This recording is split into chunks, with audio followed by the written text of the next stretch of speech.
Hello and welcome to Decoding the WSL, the podcast dedicated to the stats and facts in the WSL. It is our final season preview today and we're taking a look at Spurs and Palace. We're going to have a look at how they got on last season, things that have changed over the summer, and then make some predictions of how we think the teams will get on next season. I'm Sam Biccarino. I'm Finley Chung. I'm Jamie Spangher.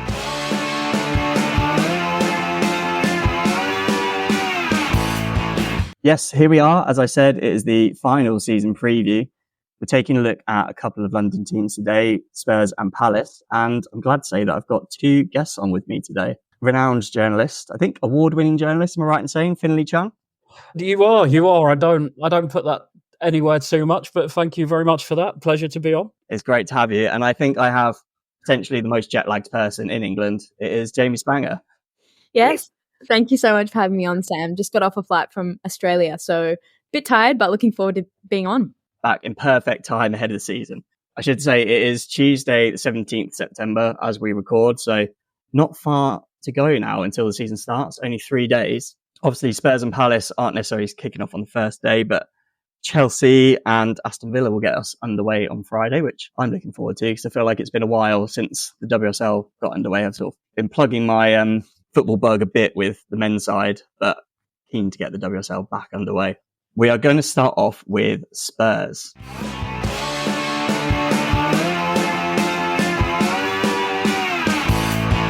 So last season, they finished 6th in the WSL. They were 4 points off 5th place and 19 points off 3rd. So not too far off those around them, but quite far still off the Champions League qualification. A bit of a jump there. The sort of more positive side, I guess, was that it was their first ever FA Cup final last season, which was a great run, a great thing for not just the team themselves, but the club, Robert Villahamn, all the fans to enjoy. I know Finley, as a diehard Spurs fan, you must have been loving last season. Would you say it was a successful season overall? I would have said long-suffering rather than diehard, first of all. But no, I think last season was absolutely fantastic for the club. I mean, if we go back the season before last, we basically only stayed up because Beth England can score quite a few goals. So we were quite an unknown quantity, I want to say, in the terms of style that Villahamn brought to Spurs. Most watchers of the league maybe had not seen his Heckin side. And I certainly hadn't. And I was pleasantly surprised by the style of play that he kind of, he's bought into the Tottenham way, if you will, and, playing on the front foot, exciting the fans and whatnot. But I think, it was a season full of pretty memorable moments, obviously beating City in the FA Cup on penalties, getting to the final, beating Arsenal as well for the first ever time. It was a pretty good building block to build up onto and hopefully go ahead in this season as well. Yeah, I didn't really appreciate you bringing up the beating Arsenal for the first ever time, but we'll let you have it at some point, I guess. I'll go into some of the changes that happened at Spurs last season or over the summer, I should say, because I think Spurs are probably one of the teams that had one of the largest squad changes, not necessarily in the total number of players, but in the quality of players that have come in and out. So just to run through some of the names quickly, Rosella Ryan has gone out to Chicago. Ellie Brazil is already doing bits in the Championship for Charlton. Barbora Votakova has gone back to the Czech Republic with Slavia Prague. Shalina Zadorsky has now made her move permanent to West Ham and is now vice-captain there. Asmita Ali has gone to Leicester permanently now after being on loan there last season. Rhea Percival has been released, but there are two very major signings that have gone out this window. One, I suppose, isn't necessarily a signing necessarily, but it's Grace Clinton returning back to Manchester United after, I think, what is a really good loan spell. Jamie, do you think there was a better loan player than Grace Clinton in the WSL last season? No, absolutely not. I think you hit the nail on the head there. In my opinion, Grace Clinton's probably one of the most successful loan spells in the history of the WSL. I think we saw a player very under the wrap. She obviously had her time at Everton and made very few senior appearances and made zero in the WSL for Manchester United. So it felt like a really big birth of a player at Tottenham. And I think she would say it herself, a lot of interviews, I had the chance to speak to Grace on a couple of occasions, and she put it all down to Robert Villahamn and the playing style and the culture that he had at Spurs. So I think Grace Clinton's an interesting one because she goes back to Manchester United, a ready-made player, which is exactly what they wanted. But I don't think anyone quite expected her to come out of her shell as much as she did. She obviously got her England debuts and scored on debut as well. So Clinton, in my opinion, was probably one of the most successful loan players of the season, but also of all time, definitely. Yeah, I think Man United were obviously sending her out on loan, hoping that she'd become the player that she is now. But I think if she became half of that, they'd have been happy. It's really been an incredible rise. The other player that has gone out to Manchester United is, I think, a player that Spurs were hoping would help bring Grace Clinton back this season, but instead has gone the other way, is Celine Bizet, who has gone to Manchester United. A reported £60,000 release clause was met by Man United. Finley, as a Spurs fan, obviously Bizet was someone that probably wasn't a big flagship signing when she first came, but how important a player was she by the time she left? It's sort of a similar rags to riches, if you like. I considered her in terms of our best players at the end of last season. I think she'd come on absolute leaps and bounds. I mean, that solo goal she scored against Liverpool back in October of last season, I believe, was just absolutely unreal. And yeah, she grew. You could tell she grew into the team as well, not only as a player, but also as an influence off the pitch. I mean, her and Grace Clinton were basically attached at the hip for the entirety of the season, pretty much. But I think she grew a lot off the pitch as well, as I say, and that in turn helped her develop confidence on the pitch as well. And yeah, I do think it will be a miss. To be honest, I've had conflicted feelings about when she went. I thought it didn't. But first of all, I'll be honest, I thought it didn't make any sense letting her go. But then the incomings, which I'm sure we'll touch on, for me, kind of cover it. But she will definitely be missed for sure. Yeah, I think you've led me on very nicely onto the incomings as well. So I'll go on to those now. There is Oroz, who's coming from Real Madrid on an undisclosed fee. Anna Zicki has come in from Hacken, undisclosed as well. Claire Hunt from PSG. Ella Morris has come in from Southampton. Catalin Talbert has come in from West Ham on loan, on a short-term loan, I think that is, just till Christmas. And Amanda Nilden has come in permanently now after being on loan from Juventus last season. But I think the player who I'm assuming you're alluding to is probably Hayley Rasso as that player that could fill in the gap for Celine Bizet. Am I getting that right? Yes, yeah, I think they're obviously different types of players. I think Rasso is maybe more inclined to do the dog work, the hard yards, whatever you want to call it, in terms of, tracking back, dropping in, whatever. And that's not to say Celine didn't do that, but there was occasions where you could tell she was kind of, attack heavy and maybe not willing to help out a fullback on occasion. But yeah, no, I think Rasso is a really exciting signing for Spurs. I think obviously we have a resident Aussie on the pod with us today as well, who I'm sure can give more of a glowing reference than I can. Yeah, honestly, I would love to come on here and preach hard about the Matildas, but I think Celine Bizet is a massive loss for Tottenham. I think Hayley Rasso is very good. She's established and she's got a lot of experience on the attacking front, but Celine Bizet for me is a 22-year-old player, and I don't think the 60k release fee was nearly enough for the player of her ceiling. But just contradicting a little bit what Finn said, Celine, in terms of defensive action, I think she might be one of the strongest in the league. Her stats are insane in terms of recoveries and pushbacks. So I think Hayley maybe gives a bit more of a direct aspect to Spurs, which they might be looking for in terms of really setting up Martha Thomas and Bethany England. But I think it's a very good experience signing, and the window, I'm sure we'll speak a bit more about for Spurs, seems like a more positive one than I thought in the opening months. But yeah, I think Bizet is a bigger miss than maybe some people are expecting her to be. Yeah, I think I'd agree with that. I think she's one of those that she has good stats, but you have to have the numbers, but you also need to pass the eye test as well. I always think, even though I'm a big data guy, the eye test I think is just as important. She's one that definitely passes that. She's one that I think if you're a defender and you see her running at you, you're probably quite intimidated with the way she carries the ball, the way she runs, and just her confidence. She always looks like she's completely in control and she knows what she wants to do, and she doesn't run at people thinking that she can't beat them, which is not so many wingers have. Or at least if they do have that, they normally can't back it up. So it's rare that you get someone that thinks they're good and is really good at the same time. There were a couple of other talking points over the summer, mainly with contract extensions. So Becky Spencer has had her contract extended till next summer. Drew Spence has had a 2-year contract extension up to 2026. But my personal opinion, the most important contract extension for Spurs has been Robert Villahamn. He's had his contract extended up to 2027 now. I didn't really know much about him, to be honest, when he came into the WSL. And as much as, as an Arsenal fan, I don't necessarily like to praise Spurs that much, but I think they found an excellent manager in Villahamn, not just in his football ability, but in the way that he treats his players. Every time I see an interview with him, he seems like a really nice guy. He seems like he really cares about his players, not just in the short term either, but their long-term development. I thought it was really telling when he spoke about Grace Clinton and wasn't very negative about the fact that she's leaving and they can't fill the hole that she's made a void for, but actually that she's an example and they can say to other players, young players, if you're going to come to Spurs, this is what we've done with Grace Clinton. We've turned her into someone that had never played in the WSL to someone that was playing for England and scoring and was one of the players of the season in the league. Robert Villahamn, for me, is the most important signing that Spurs have made this season, both new players coming in and contract extensions completely. What sort of impact do you think he can have sort of between now and 2027? I think it's also the continuity of knowing that Villahamn will be in charge, and the way of playing is not going to change. The training methods aren't going to change.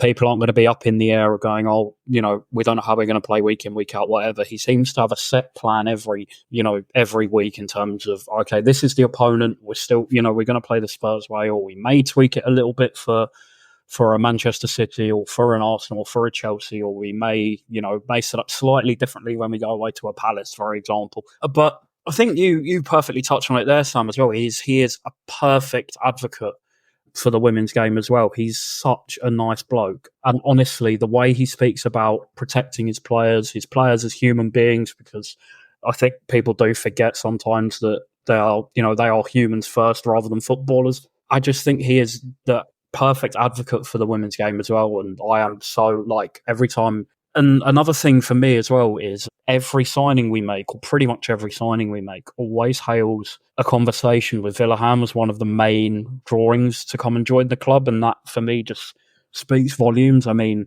it just shows how kind of, how committed he is, how into this he is, and how he kind of can almost get a player under his spell, if you like, with just one conversation. Yeah, Jamie, I can see you nodding along to everything Finn said there. Yeah, definitely. I couldn't agree more. I think the biggest thing that Finn said that I really, really agree with is the continuity aspect of the contract extension. I think Villahamn came in obviously last summer and started to instill this attacking-minded football into Tottenham.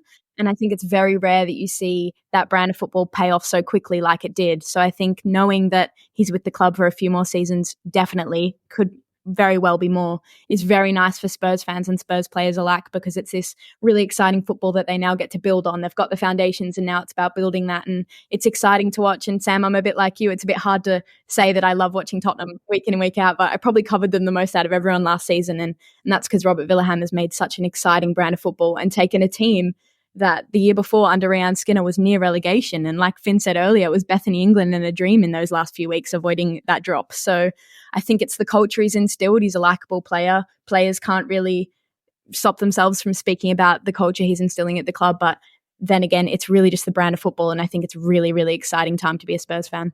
Yeah, completely agree. I think the next few years, I reckon, obviously, they've at least 3 more years with Robert Villahamn. I think they're just going to go from strength to strength. Before we get on to our expectations for Spurs this year, I just want to go through one question that we had from social media.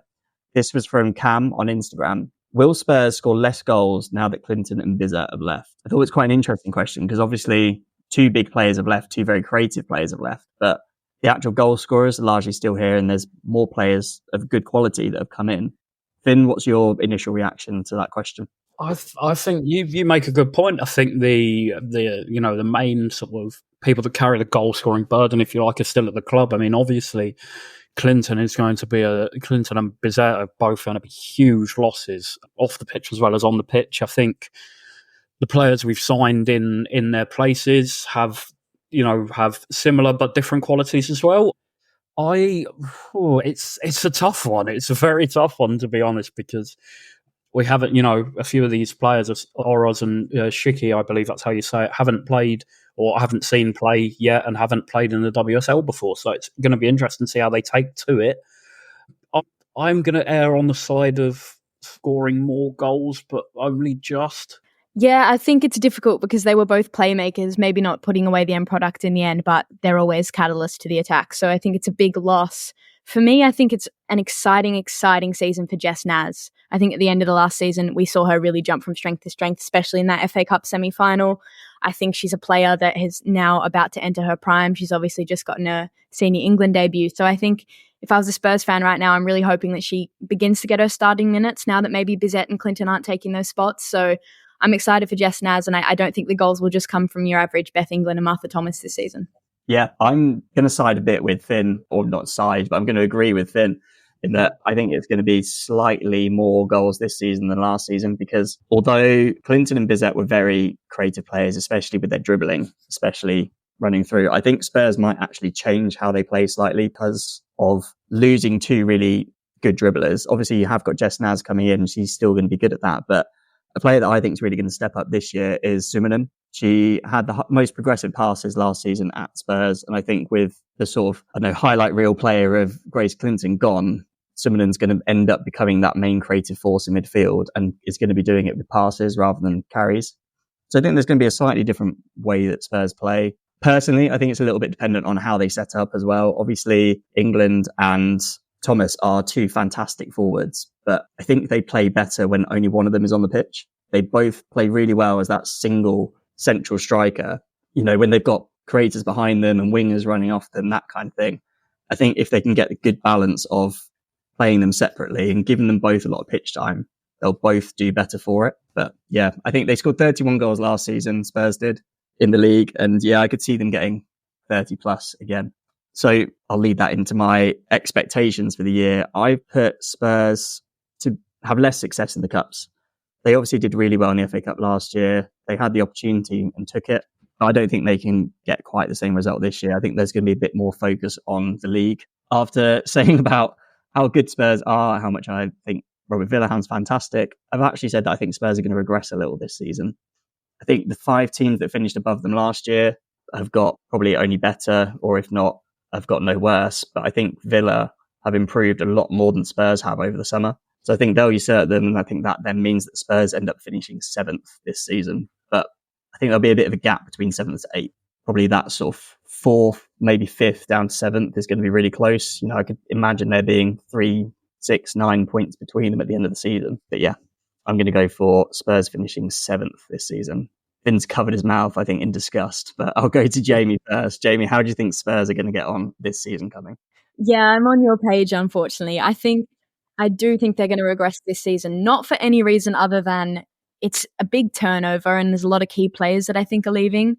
I think they've got a little bit of adaptation to do in terms of their attacking football style. And now that they've brought in almost a brand new defence, they've obviously got Ella Morris, who's really going to contest for that position, and Claire Hunt as well in centre-back. So I think it might be a bit of a year of adjustment for Spurs.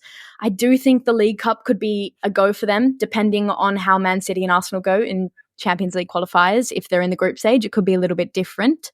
But I do see Tottenham maybe having a go at the League Cup. I think the FA Cup is getting more serious every year, so I'm not sure how that will be backed up. But I've also got Spurs in 7th. So I think it's a little bit more difficult. That mid-table is getting a lot more competitive as well. Brighton and Villa had massive summers, so I think it'll be a bit harder to break into that 6th, 5th position. So I've also got them in 7th. Finn, where are you picking Spurs this year? First, no. No, I'm going to side with you both. I think 7th is 6th or 7th, around about there. I think like you say, in terms of we may kind of regress in the in the cups again, if you will. I think Jamie raises a good point in terms of the Conti Cup as well this season, the League Cup, or the League Cup, I should say, in terms of going for that. One thing that always sort of alluded to me, especially towards the end of the season, Villahamn was saying, like he would say in his press conferences, sort of about that last season was a building block, and to go one further and then one further and so on and so forth. But again, like you both said, it's a lot about that adaptation period. I think, like you said, Sam, Villa have strengthened very well. I think Brighton have also strengthened very well this summer. So that kind of mid sort of gap in the table is going to be pretty damn close. But I think 7th is probably sort of a safe bet for Spurs this season. Excellent. Well, I think that is the first one of these previews that I've done where everyone has said the exact same position for the team. So watch them finish somewhere other than 7th now, obviously. That is our little preview of Spurs, and we will now move on to Palace.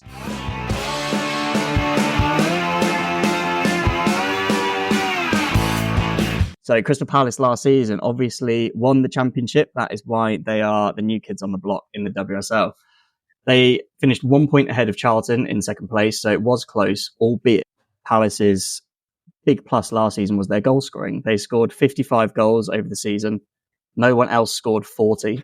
So they were way ahead of everyone else, beating teams by quite a number of goals in numerous games.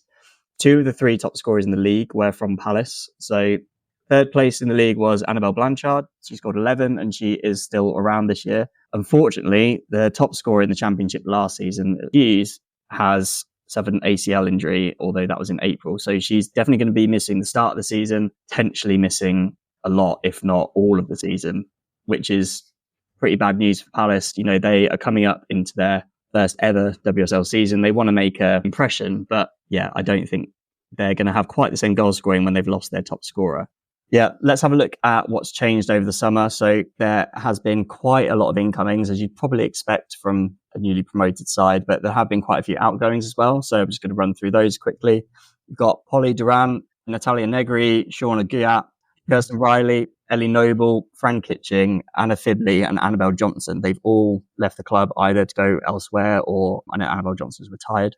But coming in, I think, is where the big news is for Palace this season. I think where they've made some really good signings. So I'm going to run through the full list first, and then we can focus on some because there are quite a lot. So there's Katie Stengel in from Gotham, Katrine Vege, Mai Kate, Mila Majasari, Josie Green, Mila Gale, India Page Riley, Shay Yanez, Ashley Veerden, and then some loans have come in as well. There's Lexi Potter, who has come back after being at Palace last season, Georgia Fox, Brooke Aspin, Poppy Pritchard, and Lily Woodham. So quite a lot of players there. You know, you could field a full 11 just of the players that have come in this season. Jamie, I'm going to throw this one to you. As a team that's come up, yes, they've got a few players that have left the squad, but as a team that have come up and recruited so many players at once, do you think that's going to mean that they're going to struggle at the start of the season, you know, from not gelling? Yeah, definitely. I think when the transfer window opened, there was obviously a bit of a max exodus for Palace, getting rid of a lot of players, releasing them. So there was always an illusion that they were going to bring in a lot of players. However, it was like a week out from the transfer window closing and we were like, where are all these Palace players? Do they even have a squad? So they kind of all trickled in the last week, and I think that's probably to their own detriment. It's nice that they've got a really big pool, and I think that's a really positive aspect because people want to play for Crystal Palace, but leaving the signings late does mean they lack that preparation in the preseason. So I think for the first month or so, we will see Palace struggle a little bit and maybe slow down. So that's probably not the best. However, I think they have recruited the quality that will help them.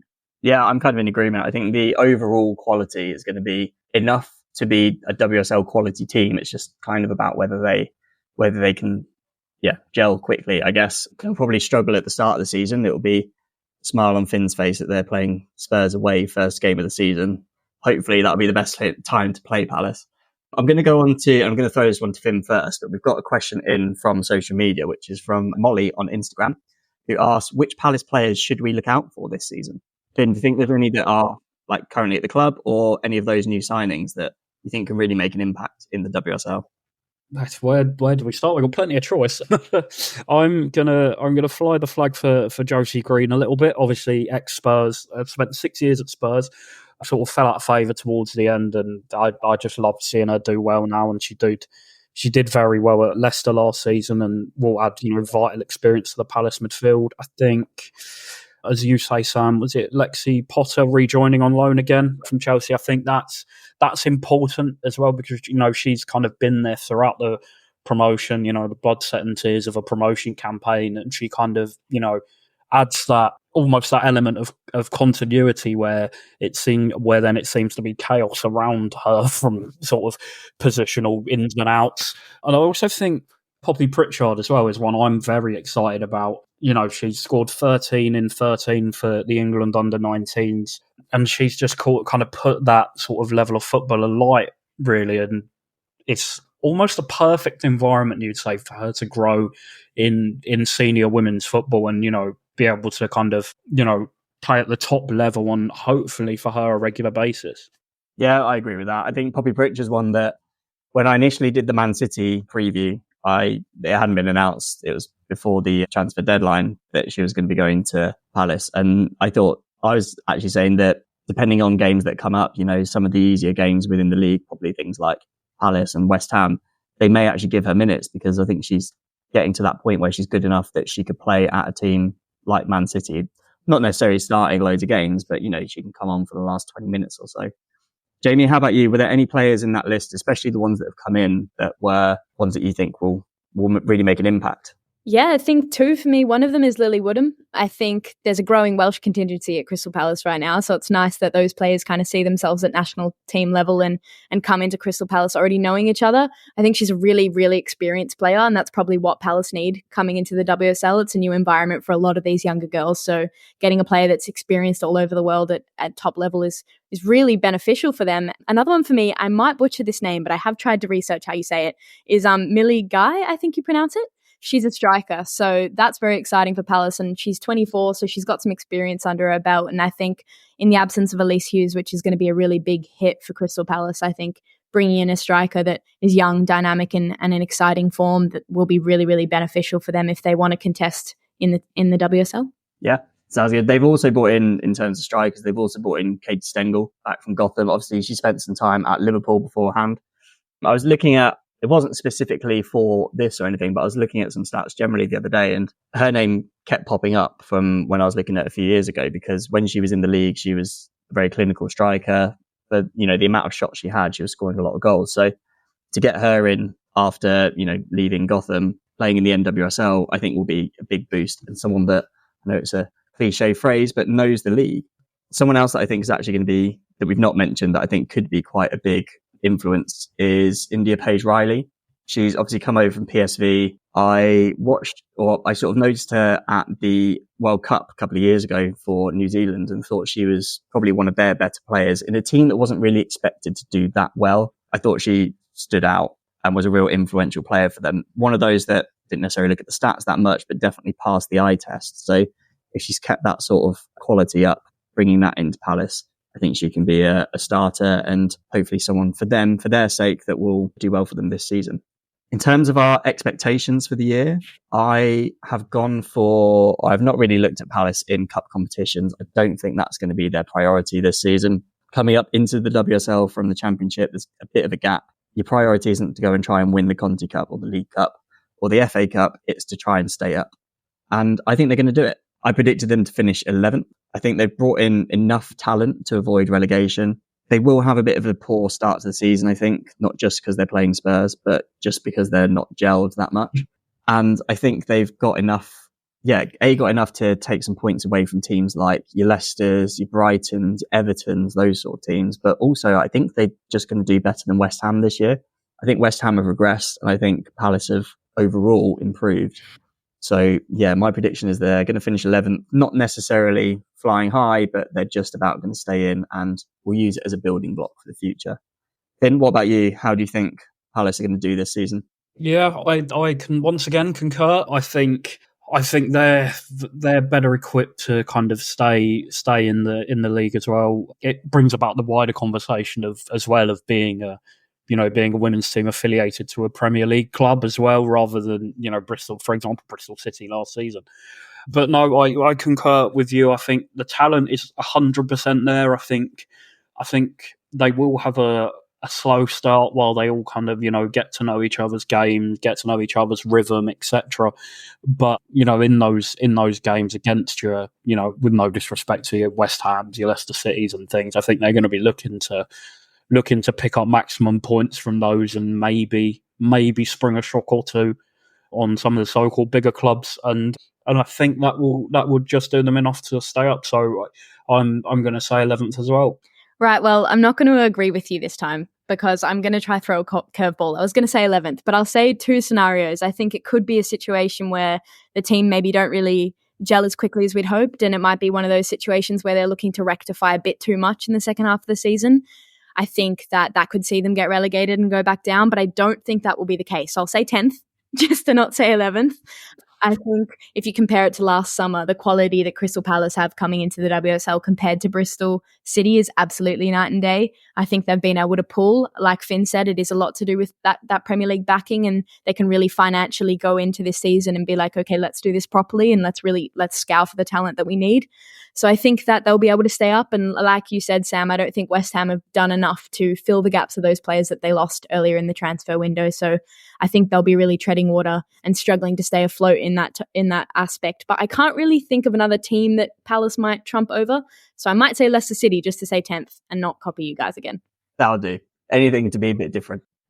But yeah, that sounds like not necessarily the Eagles flying high, but just enough off the ground that they don't go back down to the Championship the following season. So that's our Palace and obviously our Spurs previews done. So now we will move on to this.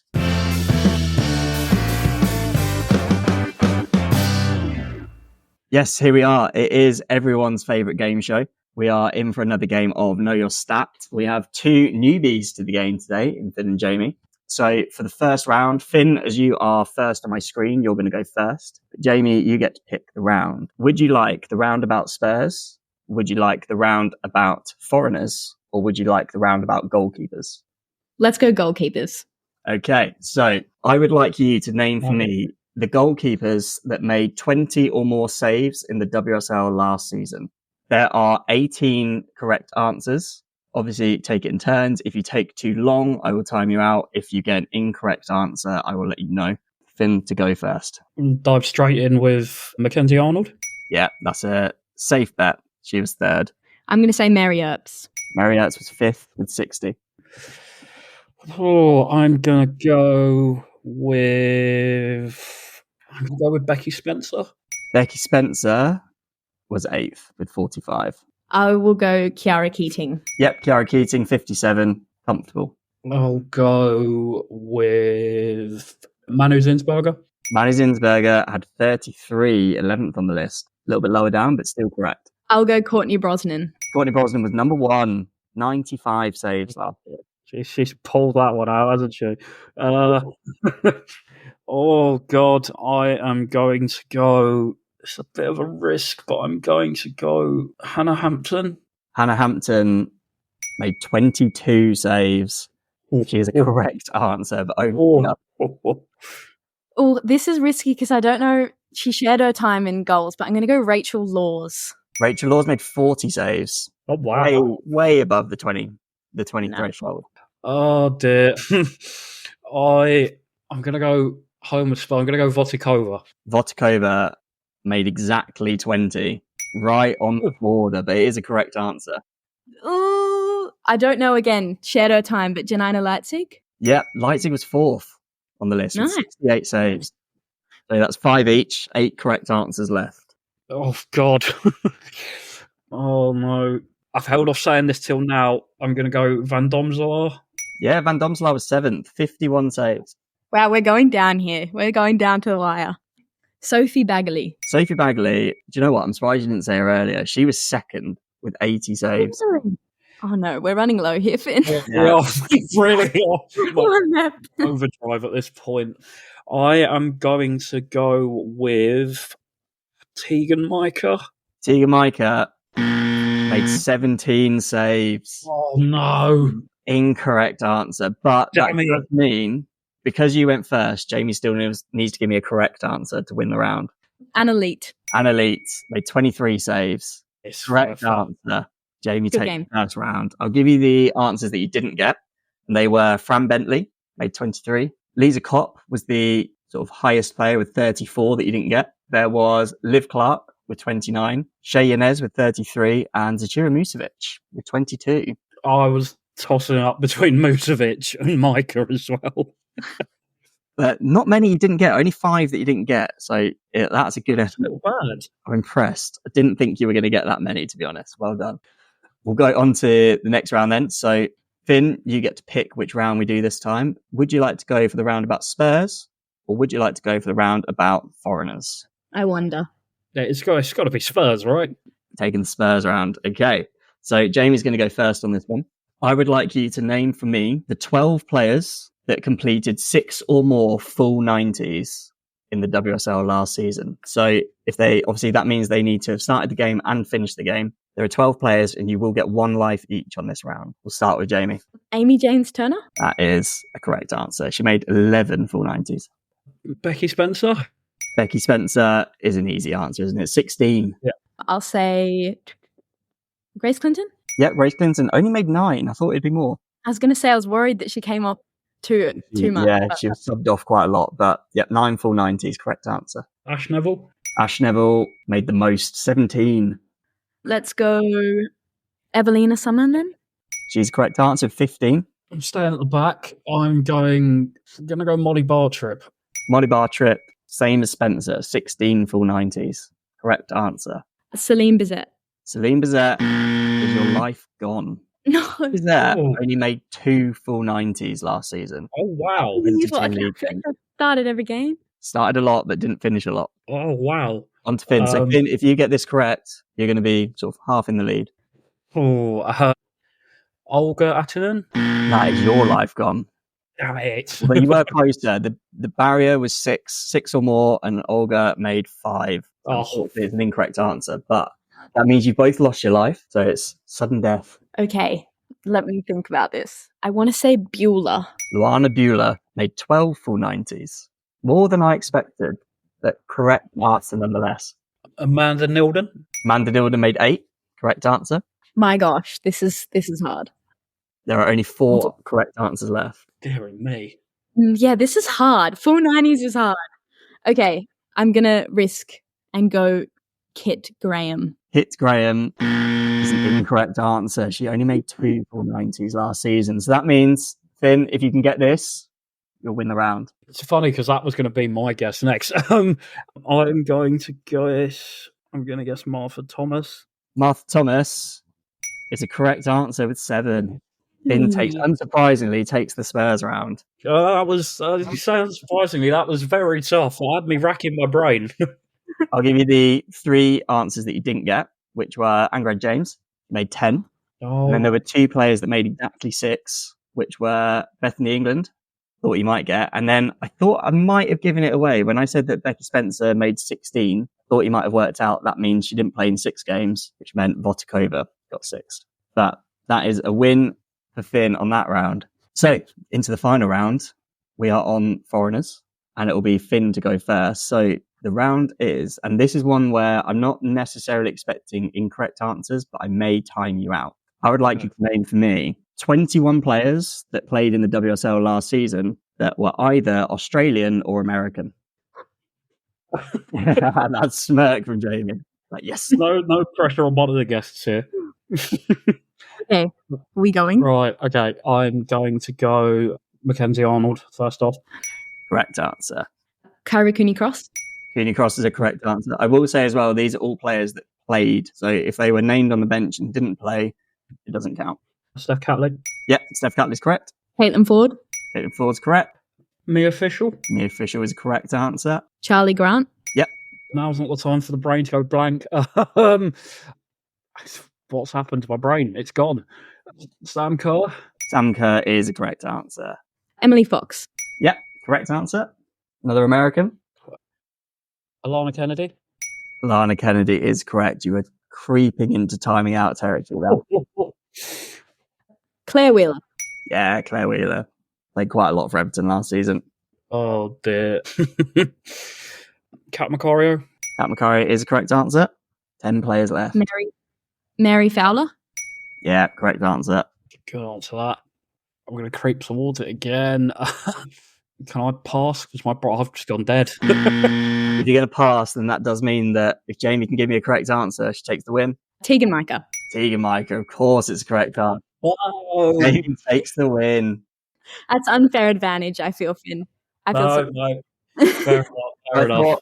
I thought if I had a round that included Australians for Jamie, I had a Spurs round for Finn, and then just a goalkeepers round where no one gets an advantage. Thought it would be fair, but there we are. Jamie wins. I'll give you the names of the players that you didn't get. So you could have had Charlie Rule, Courtney Nevin, Katrina Gorry, Kaylin Marchese, Christy Mewis, Madison Haley, Remy Simpson, and Shay Inez.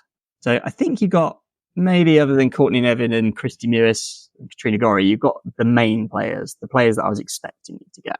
But Good game, Finn. Well done. Yeah, well played. I can see why that goes down very well. That was very fun. Has the old brain power going, that's for sure. That is the end of the pod today then. Thank you both for coming on. Hope you've enjoyed your first time on the pod. Loved it. Thank you so much for having us. Yeah, thank you so much for having us on, mate. Absolutely loved it. Good. I'm glad you enjoyed it. We'll have to have you back. Thank you as well, listener, for joining us, because otherwise it would just be three of us nattering to each other. And would you two like to just promote your socials and things like that, where people can find you, where people can find your work? Yeah, so you can find me on Twitter at FChungSport, mainly just moaning about all manner things Spurs, really. Also write for Jamie's incredible website, The Halfway Line, which I'm sure she'll plug, and also do work for Beyond the Pitch and on her side as well. You can find me across all socials at Jamie Spangher. That's Twitter, Instagram, and Threads. You can find my work, like Finn said. Thank you so much, mate. It's great to have you on our team at The Halfway Line and also across WSL Fulltime and From the Spot. Yeah, I think I've had two of the busiest people in the WSL on with me today. No, I would definitely recommend following both and, The Halfway Line, things like that as well. There's so much good content that these guys put out. So do get on it. Do give it a follow. You can obviously find me at Stattorino on Twitter or X. That's where I put most of my content, occasionally on Instagram and TikTok as well. And before I go, I will say, don't forget to join the Fantasy WSL League. I will put the code in the description for the episode, so you can pop that in your app. Join. There's over 100 people in it already, and that'll be a good bit of competition as the season goes on, I'm sure. Thank you again to my guests for joining me today. Thank you, listener, for being here, and I will see you at the next one.